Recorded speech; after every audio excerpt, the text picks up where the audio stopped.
this is Lior with Compass, and in this video, we're going to be talking about how to screen tenants for your rental property.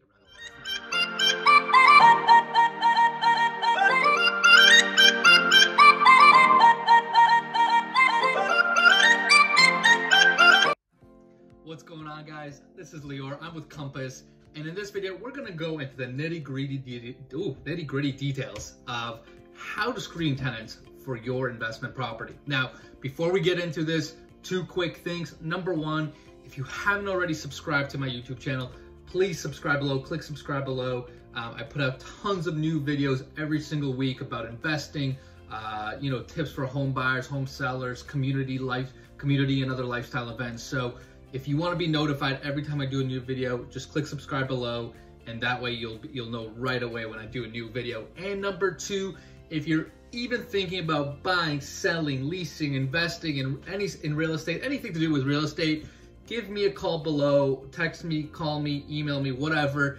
Taylor and I work 24/7 for you guys. So if you're even considering about it, contact us below and let's connect. So let's get into today's content, which is how do you screen tenants for your investment property?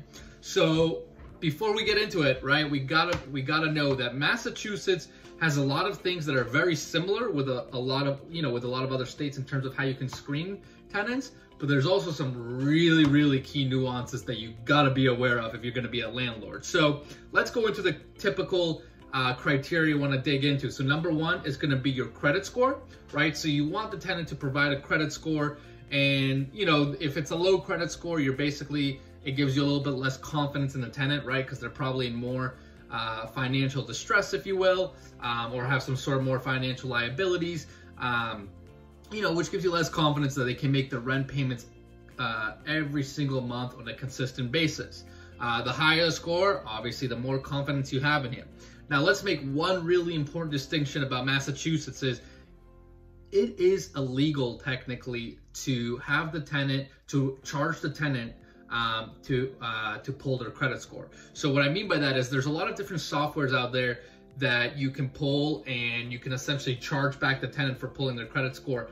I know some rental brokers do it around the area, but just so you know, it is technically illegal, and it could backfire on you. So the easiest solution to do that, if you're doing it on your own, right, is to just ask them to pull a Credit Karma report, right? Credit Karma is a free online service. They can pull their credit, and they can send you the report all for free. So that's the way I typically like to do it, and I think is one of the better solutions.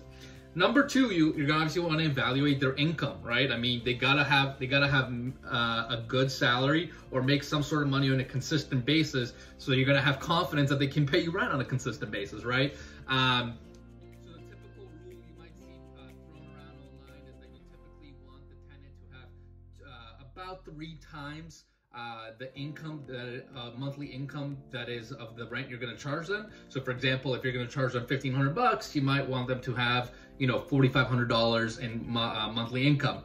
Now, there's some variability to that around Boston because first and foremost, Boston's super expensive, right? And rent can be very high here. So you're not always going to get the ideal 3 times income to rent. So I've seen people settle for somewhere in the 2s. As long as you can see that, the tenant is producing consistent income, if they're on a W-2 job, it should give you some pretty good confidence. Now, obviously in today's world, there's plenty of tenants that use things like Uber, Lyft, or any other like side hustles, if you will. You just gotta make sure to diligently evaluate that, make sure it's been going on for a while, make sure it's been a consistent flow of income for the tenant, so that again, you can feel confident that every single month they're gonna have the money to pay you. So that's about income. And then number 3 is about references, right? So there's 2 types of references I always call. There's the personal reference, and then there's the landlord reference. So personal reference, a tenant will put a personal reference. Maybe it's usually like their friend or a sibling or some sort of family member. You might think, well, look, if I'm going to call them, aren't they just going to automatically say nice things?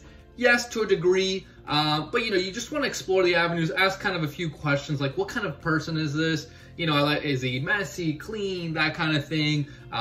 You can verify some of the information, right? So you can verify if they're truly working at some places. You know, if you call up a brother of a potential prospect and say, hey, this guy's been working at XYZ companies, like, no, he hasn't. He's been working at somewhere else. You know, it can kind of help you piece the help you piece the puzzle pieces together. And same thing, and similarly with landlord reference. You know, landlord reference, you want to call their previous landlords, and you want to make sure that that previous, you know, that tenant over there had paid their rent on a consistent time. You know, they weren't causing any troubles or major headaches to the landlord, not being, you know, they weren't like a riot in there and just making a ton of noise. Now, one thing to be careful for is if that tenant was a bad tenant, right, and you're going to call up that landlord who's probably thankful to get rid of that tenant, that landlord could sell you up a little bit on that tenant, right? Because just to get rid of them. So, you know, you kind of got to sometimes read a little bit between the lines, but again, you're just trying to piece the puzzle pieces together, try to get a, you know, kind of an understanding of who this person is, and what kind of tenant you can expect them to be. So those are the references. Now, one other really important thing for you to keep in mind is, you know, when you're doing these application processes, you're gonna want a full application from each adult that's applying to the unit, right? So if it's like a family, you're gonna want the mom and the dad to apply. You know, if it's like a mix of adults, whatever, grandma, grandpa, aunt, you're gonna want a full application from each adult to review. So that will include, and each application will include their credit scores, their income, and their personal references, right? You want to just do as much diligence as possible, really understand the full picture of who's moving in to your unit. One other quick note about the application process, especially in Massachusetts, again, I see this a lot, where rental brokers will charge an application fee. You know, some people do it.